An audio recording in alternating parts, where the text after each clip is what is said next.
orang-orang yang beruntung, ya. Jadi di sini dijelaskan bagaimana Allah Subhanahu wa taala memuji mereka dengan sifat tersebut. Baik, selanjutnya yang ke-14 di halaman 192, mencintai kesendirian dan keterasingan. Maksudnya di sini teman-teman sekalian, orang yang cinta kepada Allah, dia suka kalau menyendiri. Menyendiri di sini maksudnya untuk ibadah, ya. Ada waktu di mana Anda merasa nyaman kalau sendiri, kayak tengah malam sholat tahajud sendirian, atau ada lagi waktu antara azan iqamah Anda menyendiri, Anda berdoa kepada Allah, Anda bermunajat, ya. Anda menikmati membaca Al-Quran, itu kesendirian namanya, kesendirian dalam ibadah. Makanya awal sekali yang ditanamkan oleh Allah SWT kepada Nabi Muhammad SAW sebelum dinubuatkan diri Nabi adalah hubbu al-khalwah, menyendiri, yang di Gua Hira itu, ya, salah satunya beliau menyendiri untuk bertafakur, merenungi ciptaan Allah Subhanahu wa taala. Ini kalau dicintakan dalam hati kita, kita ingin selalu ada waktu berduaan sama Allah, ya. Maka itu tanda-tanda cinta. Seperti kalau Anda lagi jatuh cinta pada manusia misalnya, biasanya Anda suka telepon-teleponan sendiri, menyendiri, senang kalau dengar suaranya. Nah, sebenarnya tidak disamakan dengan makhluk, tapi menyendiri ini adalah bagian daripada hal yang menandakan cinta. Makanya salah satu dari 7 golongan yang akan Allah naungi pada hari kiamat tidak ada naungan kecuali naungannya adalah warajulun dzakarallahu khalian fafadat ainah, dalam hadis Bukhari Muslim.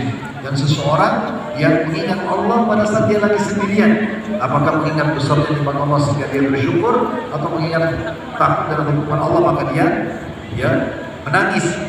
Dia ingat Allah sendiri kemudian dia meneteskan air mata. Ini termasuk orang yang akan dinaungi oleh Allah Subhanahu wa taala.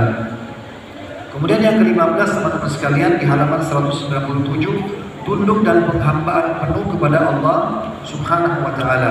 Artinya betul-betul kita mengerjakan semua apa yang Allah perintahkan, meninggalkan apa yang Allah larang, tapi secara konsisten, bukan musiman. Bukan musiman. Itu kurang lebih gambaran yang saya bisa tangkap di nomor 15 ini, ya. Karena orang bisa saja teman-teman sekalian menjadi orang yang rajin sholat, orang yang rajin puasa, orang yang rajin ibadah itu, tapi mungkin hanya sesaat, ya. Makanya Nabi SAW mengatakan, janganlah kamu menjadi seperti si fulan yang dulu sholat malam misalnya, ya. Tapi sekarang dia sudah tinggalkan.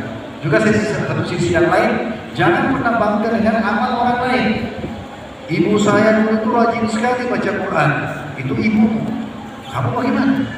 Ayah saya itu rajin sekali sedekah, itu ayah. Kamu bagaimana? Gitu. Makanya dalam seorang penyair mengatakan, laisan fata man yaqulu kana abi kada wa kada. Bukan seorang anak yang cerdas yang mengatakan dulu ayahku itu begini dan begitu. Walakin al-fata man yaqulu ha anadha. Tapi seorang anak muda yang cerdas mengatakan, ini loh aku. Tunjukkan juga amalmu. Kita jangan bangga dengan amal orang lain. Itu masuk dalam bahasa kita. Yang ke-16 di halaman 199 ini agak sensitif, dan memang ini mungkin muncul kalau saya tangkap dari perkataan Ibnu Qayyim rahimahullah, mungkin apa yang beliau rasakan pada sekalian. Saya coba renungi poin ini. Memang kalau kita mau cari titik temunya, bagi saya adalah mungkin memang yang dimaksud ada nafas lega dan sedih adalah munculnya nafas lega di saat kita bisa mengerjakan apa yang Allah perintahkan. Beri contoh, ada lagi mau ikut daurah ini, kemudian sampai selesai, sampai ditutup misalnya acara kita sebentar misalnya, atau saya tidak tahu sampai besok acaranya misalnya, sampai kapan acara ini misalnya. Kemudian Anda berhasil ikuti sampai terakhir, lalu Anda tarik nafas, Anda lega. Kenapa? Karena berhasil menyelesaikannya. Nah, itu yang dimaksud. Anda lega karena menyelesaikan sebuah ibadah. Nah,